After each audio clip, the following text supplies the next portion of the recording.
In this video, we're going to learn how to record, edit, and share your podcast using Garageband on your iPad. If you don't have Garageband on your iPad already, you can visit the self-service app to grab Garageband. Now, whether you're recording your first episode or just adding the finishing touches to something you've already recorded, you'll see how easy it is to make your podcast sound professional just using the iPad. So let's get started. I'm going to open Garageband.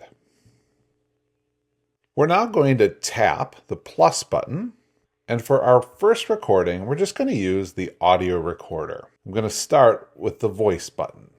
Now, there are a lot of dials and buttons and meters, but don't worry, we'll walk through what matters most for your podcast as we record. What we're going to do next is we're going to shift over to the track view. The track view is up here at the top, and now you can see what a track looks like. This is your podcast timeline. Think of it as a layer, and each layer has space for your voice or for music or for sound effects. And you can build multiple layers on top of each other with the track view. So you'll be jumping between the different views pretty commonly, moving from the track view back to the recording view.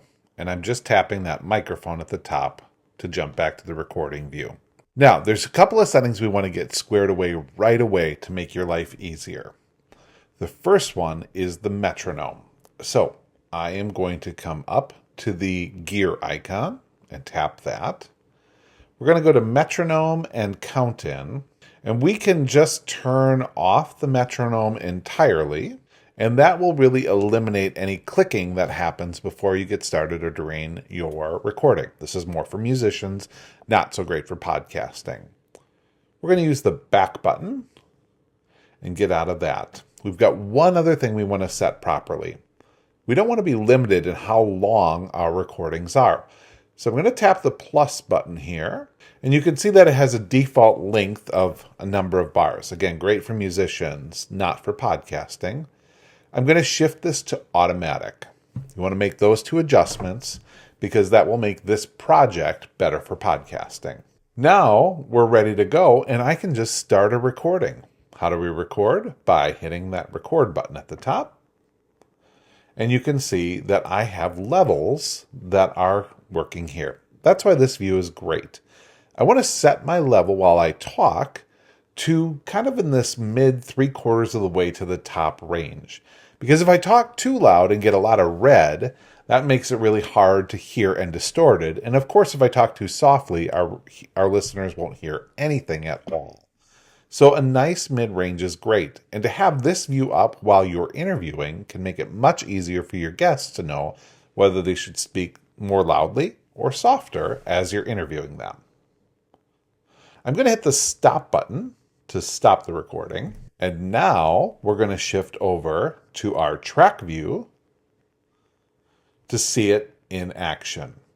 See those little waves there? Those are what we call waveforms, and they are the visual representation of sound in your podcast project. And notice, because I used the plus button earlier, I have an additional track. And so I can move between additional tracks and work with my project to bring in different sounds at different times. I don't need to record everything all at once. That's the power of podcasting with a great media editing tool like GarageBand. All right, a couple of other key tips we're going to teach you right out of the gate that will make your editing life and your recording life better as a podcaster. 1. Golden rule is to keep the microphone running for the length of the conversation when you interview. You might crack up. You might say the wrong word. You might have awkward silence for a little while, and that's okay. Keep the microphone running because cutting out the stuff that is no good is quite simple. I am moving this little line around. We call this the playhead, and we're going to move this little line around to where I might want to cut something out. Now, great editing calls for really specific edits at just the right time. And to zoom in on your project, we're going to use 2 fingers to pinch and zoom until we get to a space where maybe we have an awkward sound or silence that we want to get rid of. Once I get my playhead where I want it, I'm going to double tap on that project, and then you can see I have split. I slide down and I've made my first cut. And we're going to do that here as well. Split, slide down and make my cut. And now I have made a little section that I can get rid of by tapping and deleting. And I've just cut out an awkward pause or some laughter that I don't want to be part of my project. And it's as if it was never there for the listener. So keep the microphone running while you do your interviews and do great editing at the end. And it really is that simple. I'm going to show you the next tool because it's going to up-level the whole quality of your podcast. It is this icon right up here, and it is the loops icon. Now, there are lots of loops that you can download to your iPad for free. I just want to show you what they can look like and sound like. So all sorts of different Apple loops that might exist in different instruments, different genres. So we might look for sound effects, and I might be looking for that airplane engine takeoff because it's going to fit perfectly in. And then I can bring it out onto my play field here in its own timeline, and now I have a layering of sound where that airplane engine is going to play behind whatever that person is saying at that moment. You'll notice right at the top of the loops category here, there is a Get More Apple Loops, and you can certainly go out and get more packs, and you do not need to pay for them. They will come in with Garageband for free to give you just a little bit more to add to your iPad. Now, time is a big part in podcasting, especially for assignments. So you may want to shift from the measures view over to a time view, and we can make that shift quite quickly.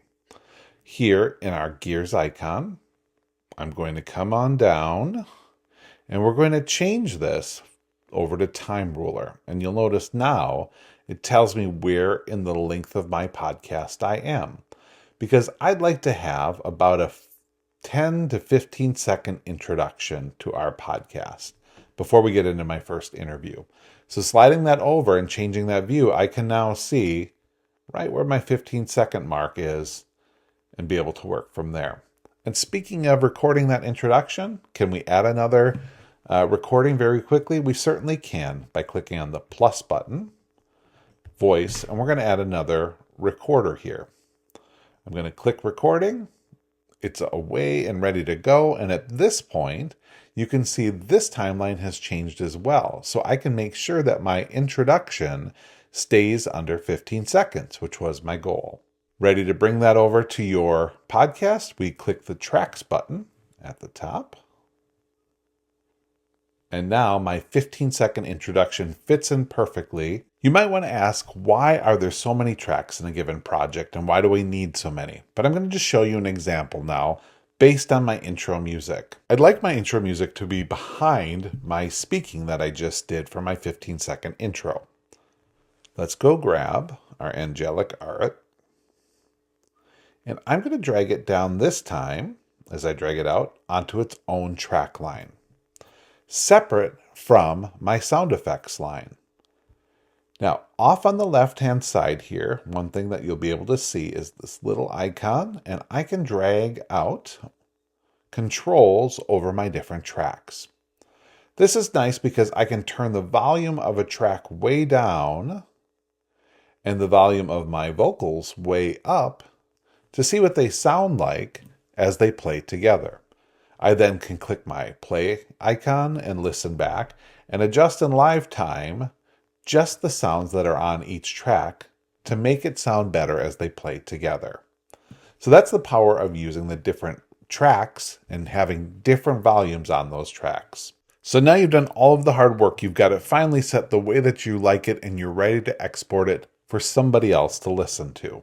We're going to tap on the page icon here to go back to our projects file.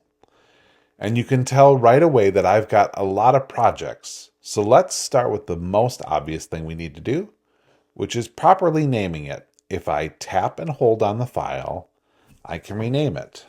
Okay, now we're ready to share this file out. And so we're going to click the select icon.